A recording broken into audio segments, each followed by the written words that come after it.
दोस्तों, मेरा नाम मित्र प्रकाश है और क्या आपको पता है जिसे लोग भगवान मानते थे उस पे यौन शोषण का मामला दर्ज है। क्या आपको पता है कि बाबा पर 5 से अधिक मुकदमे दर्ज थे। बाबा को पुलिस वीआरएस नहीं दी थी बल्कि पुलिस से निकाला गया था। इन सब तमाम काले चिट्ठों के साथ मैं आपको सामने आया हूं और आपके बाद एक से एक नए खुलासे लेकर आया हूं। कुछ लोग ऐसे हैं जो ये भी कह रहे हैं कि बाबा की संपत्ति को बेचकर 123 मृतकों को बांट देना चाहिए, उनकी आत्मा को भी शांति मिलेगी और जिनके परिवार हैं उनके परिवार को उत्साह भी मिलेगा। ऐसा क्यों कहा जा रहा है ये हम आगे समझेंगे, लेकिन मैं कुछ बातें ऐसी बताने जा रहा हूं जो शायद आपके लिए नहीं हो। बाबा के काले चिट्ठे के काले कारनामे। बाबा से पहले मैं शुरुआत करता हूं दैनिक भास्कर में छपी हुई एक रिपोर्ट के हिसाब से। दैनिक भास्कर में एक रिपोर्ट छपी है, पूरनपुर के एक वरिष्ठ पत्रकार उसमें लिखते हैं कि बाबा उनके जिले में 7 बड़े सत्संग कर चुका है और इसी दौरान उन्होंने उनका इंटरव्यू भी किया है। उन्होंने कई खुलासे किए हैं। खुलासे में यह कहा गया है कि बाबा सुबह उठने के बाद और रात से सोने से पहले शेविंग करता था। लड़कियों की तरह बाबा के शौक थे। सजना संवरना बाबा को बहुत पसंद था। उसकी सिक्योरिटी में सिर्फ और सिर्फ घर के अंदर की सिक्योरिटी में सिर्फ और सिर्फ महिलाएं रहती थी। पुरुषों पर बाबा का भरोसा नहीं था। यह वरिष्ठ पत्रकार का कहना है। महिलाएं को ही बेडरूम में एंट्री मिलती थी, पुरुषों को नहीं मिलती थी। पुरुषों पर उसे भरोसा नहीं था। 2000 में बाबा के चमत्कार करने, झांसा देने के आरोप में आगरा पुलिस ने उसे गिरफ्तार किया था। कल वाले वीडियो में मैंने बताया था। इसमें यह हुआ था कि एक बच्ची को कैंसर हो गया था जिससे उसकी मृत्यु हो गई थी। बाबा के अगल बगल के लोगों ने कहा कि बाबा उसे जिंदा कर सकते हैं। इसी चक्कर में उसे आश्रम में रखा गया, लेकिन ऐसा कुछ नहीं हुआ। बाद में बाबा को पुलिस पकड़ के ले गई और इसके साथ 7 लोगों को और ले गई और बाबा के ऊपर कार्रवाई हुई, लेकिन सबूतों के अभाव में बाबा रिहा हो गया। अब देखिए, बीबीसी में छपी एक रिपोर्ट के हिसाब से दैनिक भास्कर में, जनसत्ता में, सारे में ये रिपोर्ट छपी हुई है। आज तक में भी रिपोर्ट छपी हुई है और उत्तर प्रदेश के पूर्व डीजीपी विक्रम सिंह ही बताते हैं कि बाबा के ऊपर बलात्कार, यौन शोषण जैसे संगीन मामले दर्ज थे और उन्हें उत्तर प्रदेश पुलिस से निकाला गया था, ना कि वीआरएस दिया गया था। उसके बाद से बाबा कोर्ट में चले गए, वहां से मामले को लेकर आए और दोबारा अपनी ज्वाइनिंग कराए और उसके बाद से स्वेच्छा से वीआरएस लिया। ऐसी बातें कहा सुनी में बहुत आगे आ रही हैं। उत्तर प्रदेश के पूर्व डीजीपी का हल्का सा ये बयान सुनिए। ये बताया जाता है कि ये पहले यूपी पुलिस में कर्मचारी थे। इनके ऊपर 5 जघन्य अपराध पंजीकृत थे, जिसमें बलात्कार भी था और जेल भी गए थे। अब मैं आपको बता रहा हूं कि इटावा के पुलिस अधीक्षक संजय कुमार बीबीसी से बात करते हुए कहते हैं कि छेड़खानी वाले मामले में सूरज पाल एटा जेल में काफी लंबे समय तक कैद रहे और जेल से रिहाई होने के बाद सूरज पाल शक्ल लोगों के सामने बदल गई और नई शक्ल में लोगों के सामने आए। अब बाबा के बारे में ये जो मैं बताने जा रहा हूं, इसे सुनकर आप हैरान हो जाएंगे। सुनिए, 2 मिनट ध्यान से सुनिए।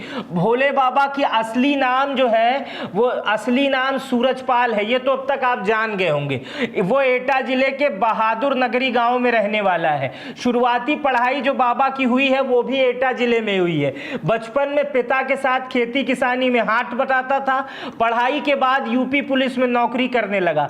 यूपी में 12 थानों के अलावा इंटेलिजेंस यूनिट में भी सूरजपाल की तैनाती रही। यूपी के हेड कांस्टेबल में नौकरी के दौरान 28 साल पहले सूरज इटावा में पोस्टेड रहा। नौकरी के दौरान उस पर चमत्कार, जादू टोना, यौन शोषण का मुकदमा दर्ज हुआ। उसे पुलिस विभाग से बर्खास्त कर दिया गया। शुरुआत में मैं बता रहा था, आगरा की शाहजहां पुलिस उसे 7 लोगों के साथ वर्ष 2000 में गिरफ्तार किया।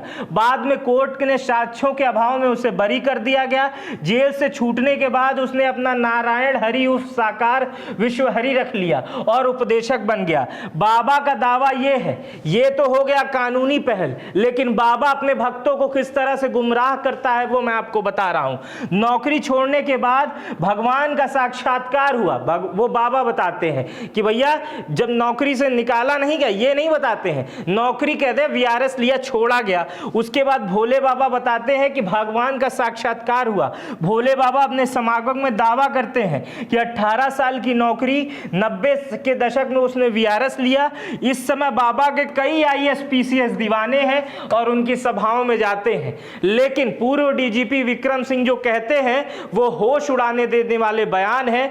और इटावा के कप्तान ने भी जो बात कही है वो भी हैरान करने वाली बातें हैं। लेकिन आगे मैं आपको और बताता हूं बाबा का पॉलिटिकल कनेक्शन और बाबा पे कार्रवाई क्यों नहीं हो रही है। अब देखिए, बाबा पर कोई भी पॉलिटिकल नेता एक बार भी, पत्रकार हालांकि बोल रहे हैं, बड़े बड़े न्यूज चैनलों पर भी, जो मेन स्ट्रीम की मीडिया है वो भी, हम जैसे यूट्यूब पर काम करने वाले लोग भी, तमाम लोग बाबा पर बहुत कुछ बोल रहे हैं, सवाल सरकार पर उठा रहे हैं और कह रहे हैं कि ऐसे लोगों को गिरफ्तार करना चाहिए। आखिर योगी आदित्यनाथ का बुलडोजर कहां है जो हमेशा चलता है और गिरा देता है सब कुछ, बड़ी बड़ी कॉलोनियां खाली करा देता है जिसमें हजारों लोग रहते हैं, उनके रोने का प्रभाव कुछ नहीं पड़ता है उन बुलडोजरों पर। लेकिन एक बाबा जिसके ऊपर 121 लोग, जिसके 123 लोग अब तक आंकड़े जो बता रहे हैं, जिसकी वजह से 123 लोगों की जान चली गई, उस पे योगी आदित्यनाथ का बुलडोजर क्या कर रहा है। आज राहुल गांधी मिलने गए थे, मृतकों से, मृतकों के परिवार से, मृतकों के परिवार से, मृतकों से कैसे मिल पाएंगे, मृतकों के परिवार से मिलने गए थे। लेकिन जब मीडिया के सामने आए तो राहुल गांधी ने क्या बोला, इस मामले पर राजनीति नहीं होनी चाहिए। एक राजनीतिक व्यक्ति ये बोलता है कि राजनीति नहीं होनी चाहिए, मृतकों को अच्छा से अच्छा कंपनसेशन मिलना चाहिए, मतलब मुआवजा अच्छा से अच्छा, जो मृतक हुए हैं सरकार पे आरोप लगा दो, मृतकों को मुआवजा दे दो। मैं तो कह रहा हूं मृतकों को मुआवजा सरकार के पास से क्यों दिया जाए। बाबा की हजारों करोड़ की संपत्ति है, बाबा खुद ही कहता था कि यह संपत्ति हमारे परिजनों की है। आखिर एक पुलिस कांस्टेबल इतनी बड़ी संपत्ति लोगों से ही तो इकट्ठा किया है, इसकी संपत्ति बेच दो और लोगों को दे दो। सबसे आसान तरीका यही हो सकता है, मेरे ख्याल से इससे आसान तरीका कुछ नहीं हो सकता है, क्योंकि बाबा ने बिजनेस करके तो कमाया नहीं है, लोगों से ही कमाया होगा। 30 एकड़ में यहां फार्म हाउस है, 21 एकड़ में वहां आश्रम है, 24 से अधिक आश्रम बना रखे हैं, विदेशों में पैसा है, सारी संपत्ति बेच दो और जो लोग बाबा की चरण धूल लेने के चक्कर में इस दुनिया से चले गए हैं उनके परिवार वालों को में बांट दो। शायद थोड़ी सी खुशियां, वैसे वो खुशियां वापस नहीं आएंगी जो लोग चले गए हैं, लेकिन थोड़ी सी राहत तो जरूर मिलेगी। अब अखिलेश यादव पर आ जाते हैं। अखिलेश यादव कह रहे हैं, सरकार पर निशाना साध रहे हैं और योगी आदित्यनाथ को कटघरे में खड़ा कर रहे हैं, क्योंकि बीते वर्ष अखिलेश यादव भी बाबा के समागम में पहुंचे थे और वहां पर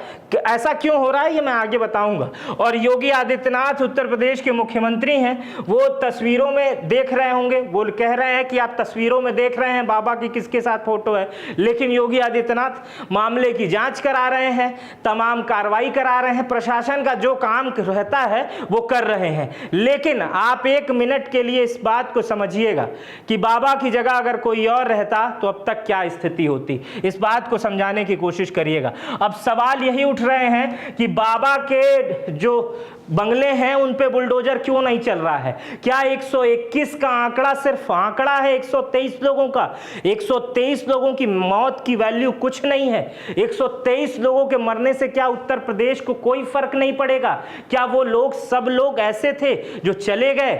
लेकिन पॉलिटिकल संबंध है, पॉलिटिकल कारण है, पॉलिटिकल खेल बिगड़ सकता है, इसलिए कुछ भी हो सकता है। अब क्या है पॉलिटिकल खेल, उसे आपको समझाने की कोशिश करता हूं। इसका सीधा जवाब है बाबा का दबदबा।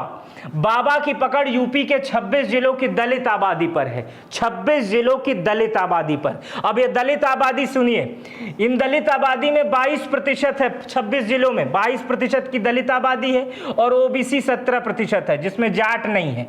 यह लोग बाबा के अनुयायी हैं। पूरे पश्चिमी उत्तर प्रदेश में 50 लाख से ज्यादा दलित आबादी दलित और ओबीसी, उसके बाद दलित, 50 लाख दलित आबादी, उसके बाद ओबीसी, ओबीसी और दलित, ये आबादी बाबा के अनुयायी हैं और आश्रम से सीधे सीधे जुड़े हुए हैं। पर्चा कटता है ना, भराता है ना, उसमें आश्रम से सीधे सीधे जुड़े हैं। इन अनुयायियों में महिलाओं की संख्या सबसे ज्यादा है।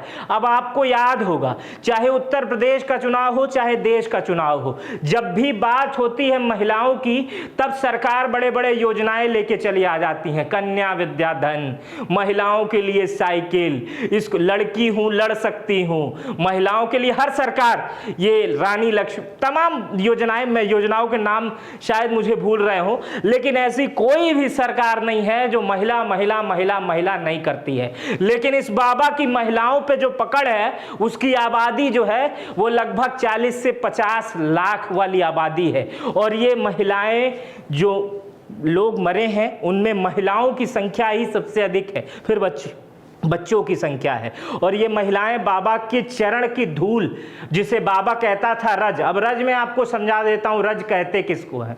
रज कहते हैं जब भगवान श्री कृष्ण मथुरा में खेला करते थे, जिस भूमि में वो खेलते थे, जहां वो रास रचाते थे, उस मिट्टी को जब दुनिया भर से लोग आते हैं अपने सर पे लगाते हैं, उसको लोग रज कहते हैं। और बाबा, जिसपे इससे पहले यौन शोषण के मामले दर्ज हैं, वो कहता था कि मेरे पैर के नीचे की जो मिट्टी है उसे आप ले लो, उठा लो और अपने घर में रख लो तो कल्याण हो जाएगा। मेरे वहां इस पैरों की मिट्टी से ईंट बनती है, इसको अपने घर में लेते जाना। मेरे वहां एक पानी का नल है, इस पानी के नल में अगर पानी पियोगे तो सारी बीमारी अपने आप ठीक हो जाएगी। बड़े बड़े बीमारियों का दावा करता था। शुरुआत में इसके भक्त ये कहते थे, बाबा जिस दूध और पानी से नहाते हैं, उस पानी को पीने और उसको सामान में उपयोग करने से सारी बीमारियां ठीक हो जाती हैं। यह अंधविश्वास है और ऐसे अंधविश्वास फैलाने वालों पर अब तक मुकदमा भी दर्ज नहीं हुआ। वीडियो बनाने तक,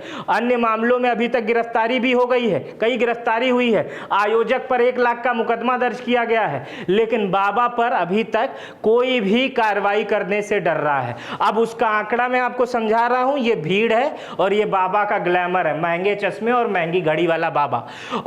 और मैं आपको समझाता हूं, 50 लाख की आबादी है। अब इस 50 लाख की आबादी में 27 लोकसभा आती है और 27 का चुनाव में 137 विधानसभा भी है।